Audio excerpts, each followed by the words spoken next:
Hi, it's Mary and Lynn. We're about to arrive in Tomball to speak tonight, so we're on the road again. We're here to talk about testimony in Austin, Texas today.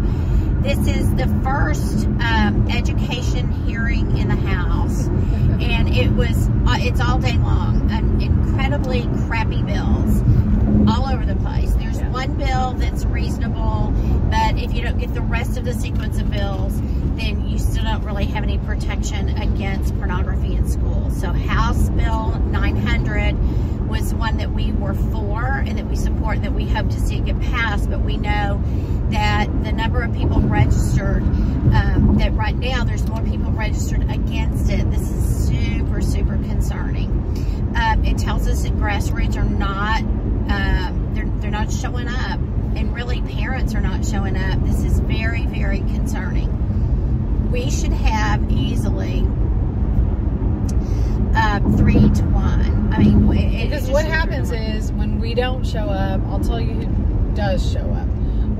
So which bill were you just talking about? So I was talking about the bill that they haven't had testimony on. It's House Bill 900. It's referred to as the Reader Act. So, we won't be there to testify for that because we had the speaking engagement tonight. So we got up early this morning. We had 2 men that we have been, dialoguing with and that we've known for quite a while. And they both showed up today for the first time to testify. They'd never testified before. That was Brian Talley and Greg Cooper. We are super excited because we do need to grow. What was great is that when Greg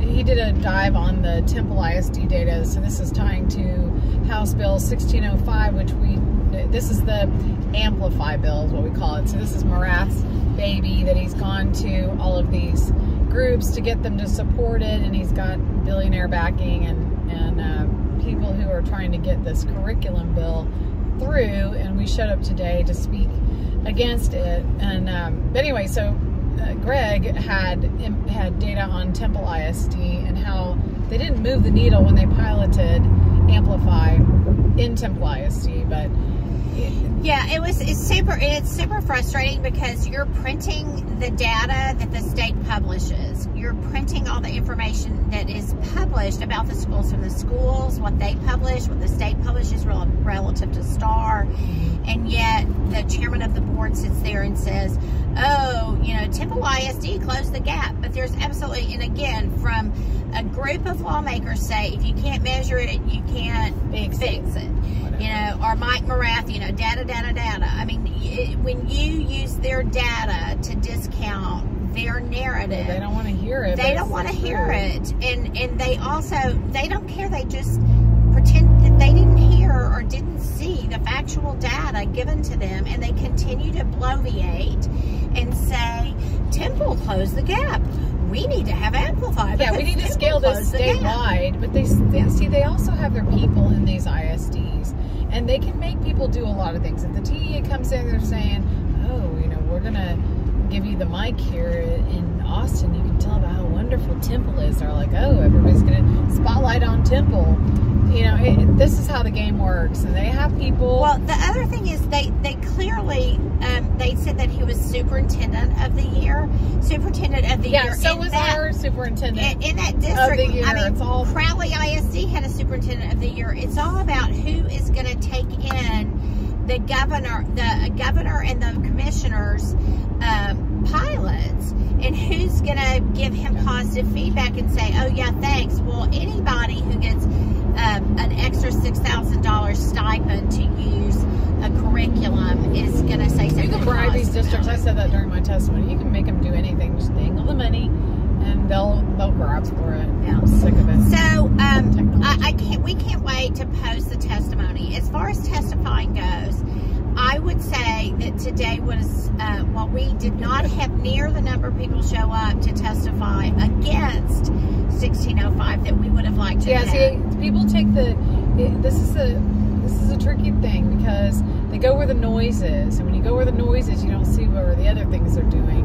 And so the noise right now is with the library books. And again, the thing is, there won't be any books in this future that Marath is imposing through all of these other bad bills. So people are like, no, books out of there. Well, that I can assure you they're going to get all the books out of there. Right, they are. And you won't be able to see what's on the technology curriculum. And they even kind of smirk when we say we want books, and they'll talk about, oh no, you can print it out and staple it together and give them a worksheet to take home. And the thought that I wanted to say to this dais full of men with 2 women on it is like, yeah, we can tell you're not the mother of any child, and you've never been responsible for the education of children, because you're asking your child to keep up with a piece of paper. I guarantee you, a lot of the papers that come home, just like in my day, they get lost and they don't get turned back in. They don't make it back to their school, or the child can't find it. So,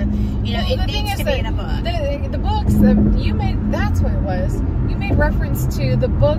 I think you said something about your mom, and I've said this a million times. Oh, I did If you have a book, then you can circle back to the spiral back, whatever the word is, to the old lessons if you've forgotten something, like with the math book. Like we did this when I had my son remediated. It was the old Saxon book, and I could go back to the old lesson and then help him, or my husband could. Let's be honest, I didn't help him with his math. Yeah. But you at least knew where they were. Whereas when in the classrooms today, the parents can't help them. No, they can't help them. They can't, because they can't even access the worksheet or printed Amplify, whatever. No, that's not a solution. Right. And I don't think that Buckley, the author of the bill, I think he was totally duped by the commissioner and kind of perplexed that we were against it, because he thought this was just going to be a panacea. Like, oh, we've solved it. Right. Well, I think they all did. But so the bill isn't just about digital curriculum, but the elephant in the room with this bill is 2 things. It's transitioning power completely to the commissioner. Now, it virtue signals by saying we're going to give the SBOE back the right to preview this. No, they're not, because the commissioner's going to buy it, just like he did with Amplify, and push it out there. And then they can, you know, review it and I guess fight to get changes in it. And then again, because it's, you know, it's digital. Take the exit onto Rocky Road toward Tom. Sorry for the interruption. That's our co-pilot.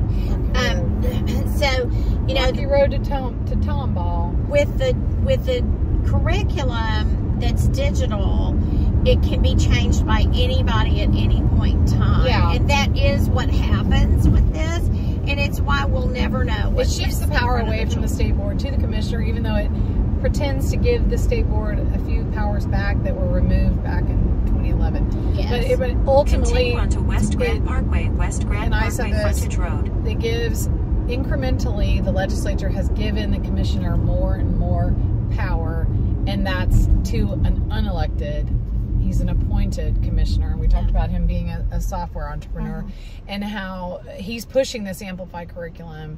And we also mentioned that we want them to use the money for all this experimental technology and use it to pay the teachers, to train the teachers, to lure teachers back to the profession and solve the issues in the classroom with more resources. Turn left onto SH 249 access SH. One of the things that we're hearing, this is it, lady. Lynn just told our co-pilot to be quiet. So one of the other things is that we've gotten a lot of pushback from some people that say that, you know, that we call elected officials out in the public, and really there's only one that we've been consistent to call out, and it's Mike Morath, and oh yeah, so Representative Dutton said, so are you calling Commissioner Morath a liar? Lynn. Well, I mean, one of us is lying. You know? Yeah, I mean, he did. He's duplicitous. He challenged that because Lynn called into account that there's some conflict in the data. There's conflict in what's being said, even to the point that, you know, what the commissioner goes around saying is that the teachers want more time, that they need time. And so the teachers want somebody else to do their curriculum for them and planning all of it and just give it to them, and they just want to execute it. No, a certified teacher and somebody who went to college and got a degree and learned how to do that, they don't want that. And we had teachers show up and say that what they want, they want freedom they want you to get, they want you to get all of these extra things out of there that take up the time of their day that is keeping them from being able to give good curriculum in the basic subjects and the core matters to like the Carrie children. Griffith said, she said, yeah, it's like a chef. They don't want to be doing all these other chefs' work. Well, what she said is, you know, they're in the kitchen and they're cooking. They're being hired for their skills and for their unique talents, and so they don't want to be cooking out of somebody else's cookbook. It's their cookbook they want to cook out of, and I think that's a perfect explanation. Yeah, that was really good. But again, a lot of hidden stuff that you have to know and you have to understand and study where this is going over a period of time. It's to deprofessionalize the teaching profession, and this commissioner is going after it with the certification process by lowering the standard, removing yeah, don't take the bait when the narrative out there is that, you know, these teachers unions, and yeah, we know that nationally AFT with Randy Weingarten, total problem, and locally there are some crazy town, you know, radical teachers union members, but as a whole, when we go to the legislature, the testimonies are excellent from those organizations. They're protecting the children way more than you would ever understand, and they've gone into it. You know, I always say that I think teaching is like being a doctor or a pastor. You have to be called to that. It has to be a passion of yours, and I think that it's such a mistake to use a carrot of having your education paid for, and then, you know, a big executive position after you have served in the inner city for 2 years with a Teach for America, or Teach for a While as a lot of people call it, or Teach for a Minute, whatever you want to call it. It's such a joke that we're even allowing it, and those types of teachers which are not truly educated to teach, and they don't know how to write curriculum. So those people, yes, want somebody else to write the curriculum for them because they don't have any practice at it, because they didn't go to school to learn how to do it. So all of this bill 1605 is just, it has to be thrown away. There's only one good thing in that bill, and that is that it does restore some power to the SBOE, but then 10 pages later, it takes the power away. And then it also, even though they say they're creating this curriculum that would keep anything else from being in it, it doesn't, because it's not static. You know, they can change it any way they want to. And then the other great news, just a little tidbit from the story. So this is just road tripping from Lynn and I, and really it is road tripping. So we, Lynn bought this gum at Buc-ee's, and it has caffeine in it. So we're super grateful for the gum from, it's called Rev. It's called Rev. Anyway, I don't do caffeine, but I do now. When you go, when you're, as the guy said, whatever his name is on Twitter, whenever you cover this much ground and your wheel's on fire, well, sometimes you need a little wing, and this Rev gives it to you. Frank Strong, he said that we were wheels on fire, and so frankly not strong. Frankly not strong. The other good news, and I'm kudos. This is a call out. If Senator Tan Parker is your senator, you guys, we got to know one thing. So he may write some bad bills, but he is never rude. He is always gracious. He is always kind, and he is accessible, and he will hear what you have to say. I've never heard this man put somebody down, and I hear a lot of the elected officials be rude to people. I hear them put people down, and you know, I do not hear him ever with any kind of intent be harmful. And he does seem to really care truly about the kids, but I would tell you, I've been trying to connect with him. The man texted me last night at midnight and said, "Are you available?" And he talked on the phone with us from midnight to 1 o'clock, and which I just don't know. I'm not personal friends with Tan. We had no relationship until he became my senator. I'm sorry, not Tan, but Senator Parker. But I would just say kudos to him. This is somebody who respects his the privilege that he's been given. Again, we don't always agree with everything he does, but we're never going to find an elected official that we agree with everything they do. We are always going to have to look at, are they doing more good, and what is the balance? And I can't answer that question, but I will tell you that he gave me great joy today.